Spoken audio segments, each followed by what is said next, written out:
Hi అండి. ఈరోజు ఒక కథ. అక్కడ కింద అర నుండి ఉతికిన బనియన్ తీసి ఇచ్చింది.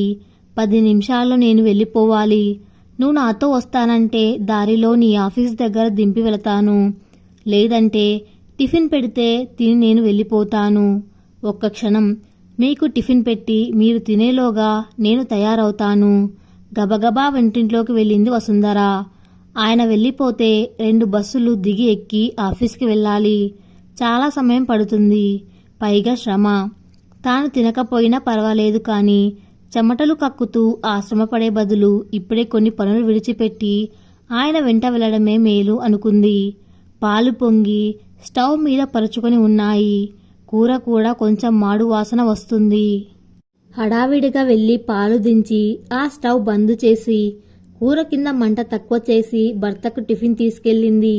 అక్కడ పెట్టి పరుగున వచ్చి మరో ప్లేట్లో టిఫిన్ తీసుకెళ్లి బ్యాగ్లో స్కూల్కి పుస్తకాలు సర్దుకుంటున్న కొడుకు దగ్గర పెట్టి, కన్నా నాకు టైం అయింది. నాన్న తొందరపడుతున్నాడు. టైం కాగానే ఆ టిఫిన్ తిని లాక్ చేసి వెళ్ళు. టిఫిన్ బాక్స్, వాటర్ బాటిల్ అన్నీ నీ బుట్టలో పెట్టాను. నిన్న ఇచ్చిన డబ్బులు ఉన్నాయి కదా, ఏమైనా కావాలనుకుంటే కొనుక్కొని తిను. స్కూల్ బస్ సమయానికి అక్కడ ఉండు, ఓకేనా? బాయ్ నాన్న అంటూ హడావిడిగా స్టవ్ ఆఫ్ చేసి టిఫిన్ పెట్టుకొని బ్యాగ్ మెడకు తగిలించుకొని చెప్పులేసుకొని కింద కారులో ఉన్న భర్త దగ్గరికి వచ్చింది. పైన ఏదో చెప్పాలని బాల్కనీలోకి పరిగెత్తుకొచ్చాడు ప్రవీణ్. కానీ అతని వైపు కనీసం చూడకుండానే కార్ స్టార్ట్ అయి వెళ్ళిపోయింది. ఏరా, ఇవేం మార్కులు? ఎప్పుడు స్కూల్లో ఫస్ట్ రావాలన్నానా? పోయినసారి క్లాస్లో నీకన్నా 3 ఫస్ట్ వస్తే ఈసారి అసలు కనీసం ఏ గ్రేడ్ కూడా రాలేదు. నీకేం తక్కువ చేస్తున్నాం? ఏది కావాలంటే అది కొనిస్తున్నాం.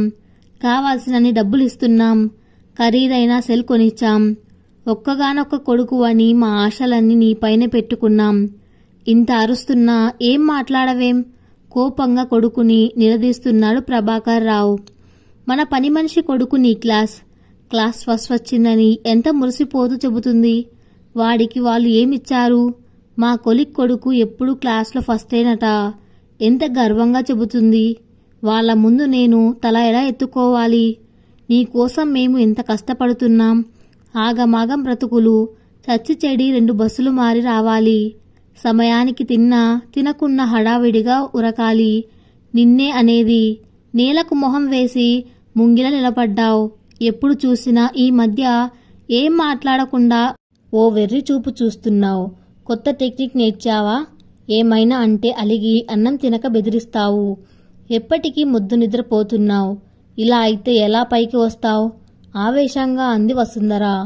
మౌనంగా వారి వైపు ఒక చూపు చూసి అక్కడ్నుంచి తన గది వైపు కదిలాడు ప్రణవ్. ఇన్ని అడుగుతుంటే ఏం మాట్లాడక అక్కడ్నుంచి నిష్క్రమిస్తున్న కొడుకును చూసి అరికాలి మంట నెత్తికెక్కి నిన్ను అంటూ కొట్టడానికి ముందుకు పోబోతున్న భర్తని బలవంతాన ఆపింది వసుంధర. హలో, ప్రభాకర్ రావు గారేనా? నేను 1 టౌన్ పోలీస్ స్టేషన్ నుండి మాట్లాడుతున్నానండి. ఒకసారి మా ఇన్స్పెక్టర్ గారు మిమ్మల్ని మీ ఆవిడని పోలీస్ స్టేషన్కి రమ్మన్నారండి. నన్నా? ఎందుకు? మీరు పొరపాటు పడుతున్నారేమో, మరోసారి అడగండి. మీ పేరు ప్రభాకర్ రావు గారేనా? మీరు ఇరిగేషన్ డిపార్ట్మెంట్లోనే ఇంజనీర్గా చేస్తున్నారా?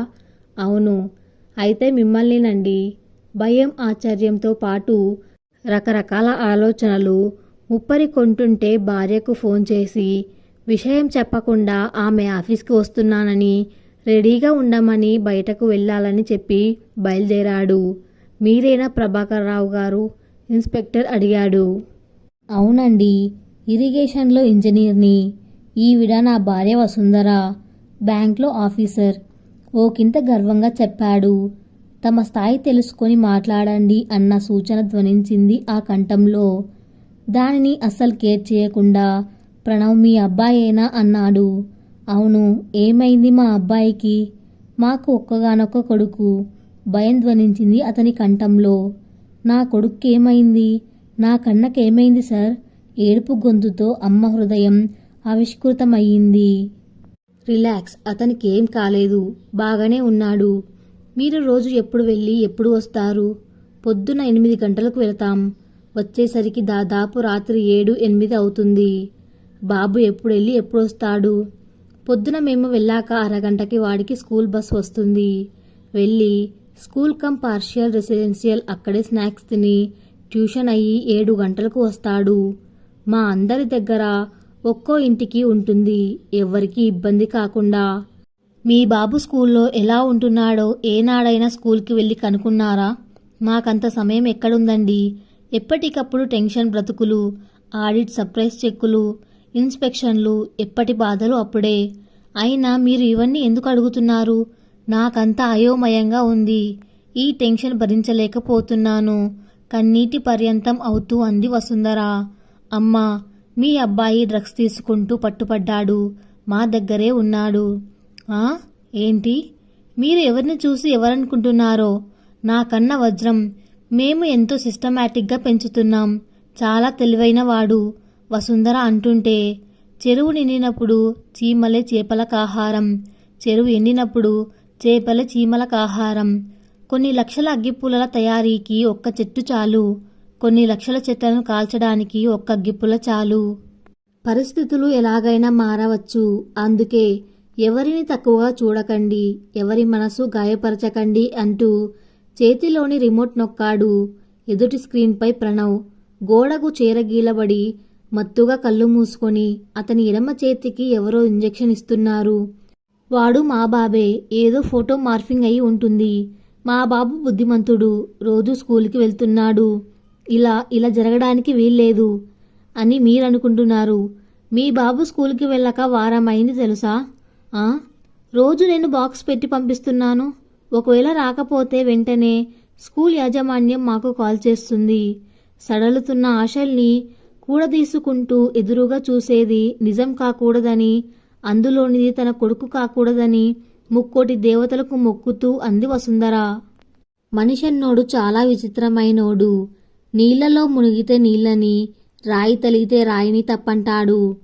ఆఖరికి ఏమి చెయ్యలేని, చేవలేని, చేతగాని చెవటనైనా తనను పుట్టించిన దేవుడినో లేదా తలరాతదో తప్పంటాడు. కానీ అసలు తన తప్పును మాత్రం ఎప్పుడూ ఒప్పుకోడు.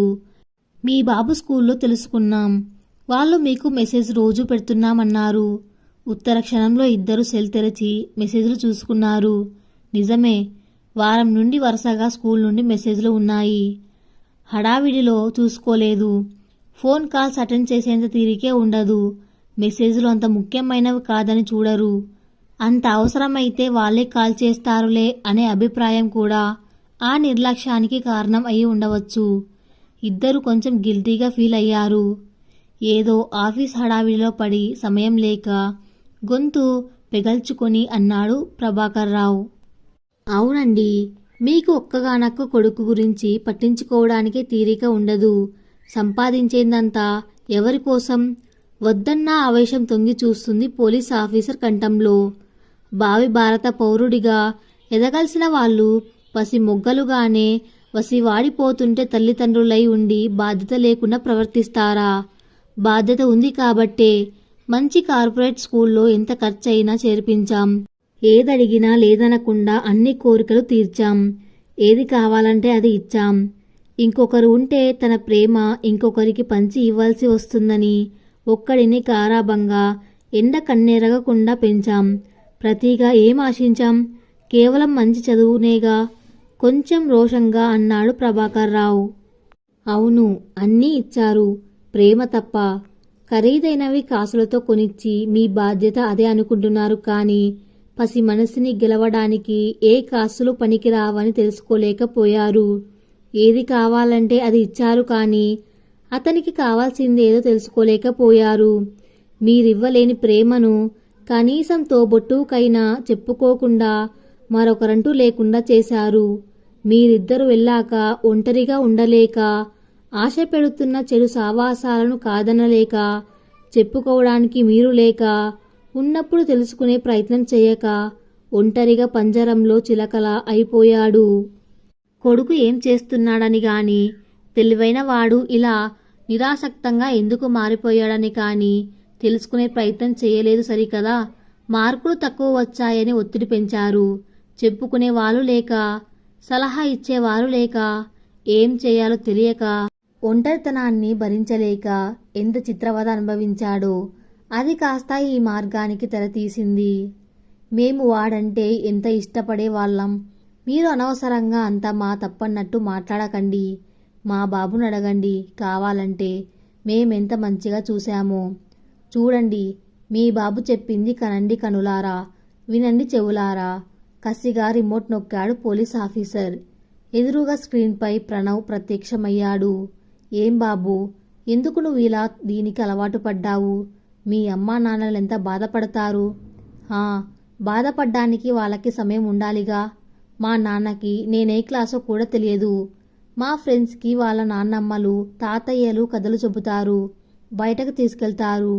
మా అమ్మమ్మ తాతయ్యలను నేను కేవలం నెలకోసారి నాన్నతో కలిసి వృద్ధాశ్రమంలో చూడాలి. వాళ్ళు నన్నెంత ప్రేమ చేస్తారో. నాకు వాళ్ళతో ఉండాలని ఉంటుంది.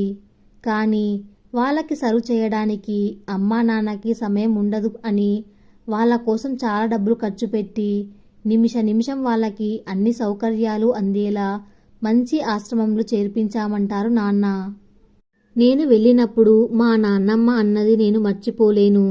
కన్నా, అన్ని సౌకర్యాలు ఉంటాయిరా, డబ్బు పెట్టి కొనలేని ప్రేమ తప్ప. సమయానికి టిఫిన్ తెస్తాడు, పెడతాడు. మనసు బాగలేక తినకపోతే మళ్ళీ సమయానికి వచ్చి తీసుకెళ్ళిపోతాడు. కానీ ఎందుకు తినలేదు అని అడిగే ఆత్మీయత ఉండదు. ఎందుకు మనసు బాగాలేదు అని ఆరా తీసే అనురాగం ఉండదు. అయినా నువ్వు చిన్నవాడివి, ఇవన్నీ మనసులో పెట్టుకోకుండా మంచిగా చదువుకో నాన్న అంటుంది. కానీ నేనేం చిన్నవాడిని కాను అంకుల్, నాకన్నీ అర్థమవుతాయి. మా ఫ్రెండ్స్ వాళ్ళ నాన్నలు వారితో పాటు వాకింగ్లో పొద్దున్న రోజు గ్రౌండ్కి తీసుకెళతారు. వారితో షటిల్, ఫుట్బాల్, క్రికెట్ ఆడతారు, సైకిల్ నేర్పిస్తారు. మా నాన్నకి నాతో మాట్లాడడానికే సమయం ఉండదు. మీ నాన్న ఉద్యోగం అలాంటిది. పోనీ మీ అమ్మ మాట్లాడుతుందిగా. అమ్మ నేనంటే ప్రాణం పెడుతుంది. కానీ నాన్నకు సమయానికి అన్నీ అందివ్వడానికి, చుట్టాలతో మాట్లాడడానికి, ఆఫీస్ పనితో క్షణం తీరిక లేకుండా ఉంటుంది. వచ్చేటప్పుడు 2 బస్సులు ఎక్కి దిగి వస్తుంది. బాగా అలసిపోతుంది. మళ్ళీ రాత్రి నాన్న వచ్చేలోపు వంట చెయ్యాలి. తన కోసం తను కేవలం ఒక రాత్రి 1 గంట మాత్రమే రిలాక్స్ కోసం టీవీ చూస్తుంది. నేను ఎన్నో చెప్పాలని వస్తాను. అమ్మ ఉండదు. తన కోసం చూడగా వస్తుంది. వచ్చాక ఫ్రెష్ కావడం, వంట, తెల్లవారి టిఫిన్కి సిద్ధం చేసుకోవడం, ఫోన్లలో బిజీగా ఉంటుంది.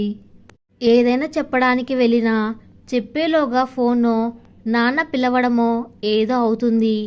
కనీసం మళ్ళీ ఇంతకుముందు ఏదో చెప్పబోయావనో, స్కూల్ ఎలా ఉందనో, ఫ్రెండ్స్ గురించో అడగదు. నేను మాట్లాడుతుంటే అమ్మకు కళ్ళ మీదికి నిద్ర ముంచుకు వస్తుంది. నాకేం చెప్పాలనిపించదు. పని మనిషి కొడుకు బాగా చదువుతుందంటుంది. కానీ దానికి ఆమె కొడుకుతో ఎంత సమయం గడుపుతుందో, ఎంత ప్రేమ పంచి ఇస్తుందో చూడదు.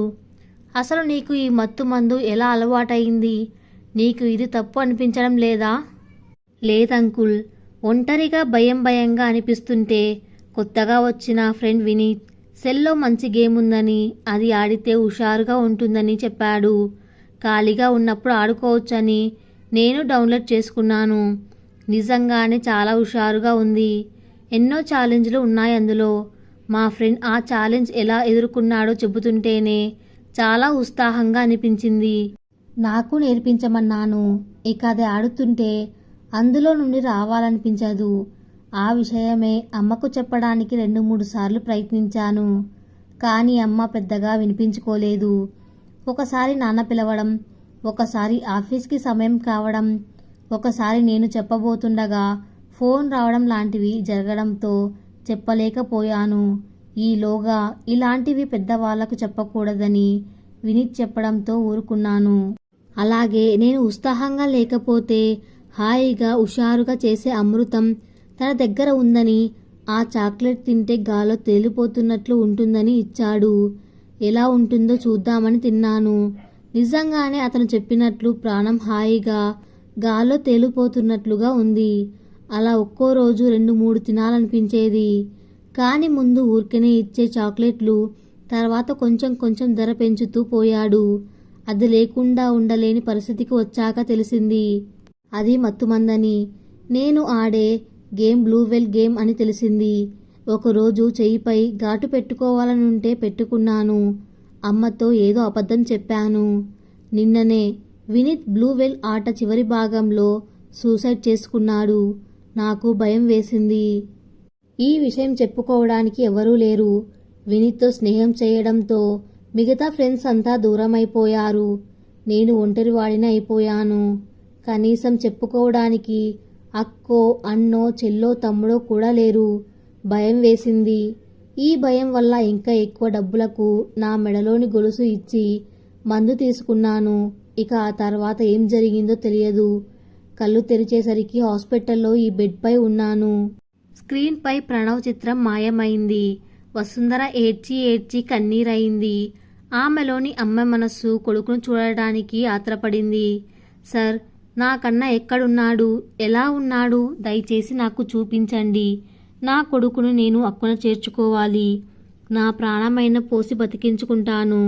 ఆ మహమ్మారి బారిన పడనివ్వను. నా బంగారం ఎంత క్షోభపడ్డాడు. భగవంతుడా, ఎన్నో సమస్యలు అవలీలగా అర్థం చేసుకునే నేను నా కొడుకు సమస్య, నాతో మాట్లాడడానికి పడే తపన అర్థం చేసుకోలేని మూర్ఖురాలిని అయ్యాను. కళ్ళుండి చూడలేని కబోదిని అయ్యాను. నా కొడుకు లేని జీవితం వ్యర్థం. నాకీ బతుకొద్దు. ఇస్తీరిగ్గా ఏడవసాగింది. ప్రభాకర్ రావు మనస్సు వికలం అయ్యింది. ఎవరేం చెప్పకుండానే తాము చేసిన తప్పు అద్దంలో చూసినట్లయింది. ఎంత తప్పు చేశాడు.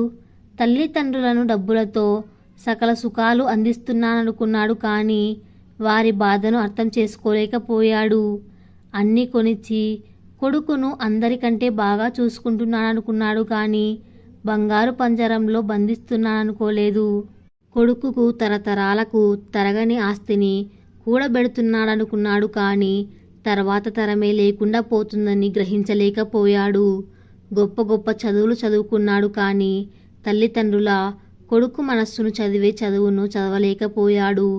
ఇప్పటికైనా కళ్ళు తెరిచి అవ్యాజమైన అనురాగం, అంతులేని ఆత్మీయత అంటే ఎలా ఉంటుందో అంటూ తల్లిదండ్రులకు ఇటు కొడుకుకు రుచి చూపించి తాను ప్రేమాభిమానాలు ఉన్న మనిషినని నిరూపించుకోవాలి. అమ్మా నాన్నల కళ్ళల్లో, కొడుకు కళ్ళల్లో ఆనందపు మెరుపులు చూడాలి. మమ్మల్ని క్షమించండి సార్. అన్నీ సమకూర్చుతున్నామని, బాగా చూసుకుంటున్నామని అనుకున్నామే. కానీ అన్నిటికన్నా అమూల్యమైన ప్రేమను పంచివ్వలేకపోయామని గ్రహించలేకపోయాము. మా లాంటి తల్లిదండ్రులు మరే ఇతర పిల్లలకు ఉండొద్దు సార్. నా కొడుకును ముందు చూపించండి సార్. మా కళ్ళు తెరిపించారు. మీకు కృతజ్ఞతలు సార్. ఎర్రగాయన కళ్ళ నుండి అశ్రువులు రాలుతుంటే అధికారి చేతులు పట్టుకొని ప్రాధేయపడ్డాడు ప్రభాకర్ రావు. కానీ మీ విష్ నెరవేరలేదు సార్. మీలాంటి ఎందరో తల్లిదండ్రులకు బలైన ఎందరో పిల్లలు మా ఆధ్వర్యంలో ఉన్నారు. మేమే ఆశ్చర్యపోయాము. మీలాగే అందరికీ కౌన్సిలింగ్ ఇప్పించాలనుకుంటున్నాము. Do you know, if every 8 years old child is taught meditation, we will eliminate violence from the world within 1 generation. ఇప్పుడే మీ అబ్బాయిని చూదురు. కానీ అతడు మామూలు మనిషి కావాలంటే సమయం పడుతుంది.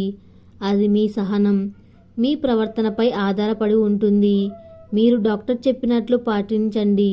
Wish you best of luck అంటూ చెయ్యి కలిపాడు. హత్తుకున్న తల్లి ఒడిలో తాను కోల్పోయినదేదో దొరికినట్లనిపించింది ప్రణవ్కి.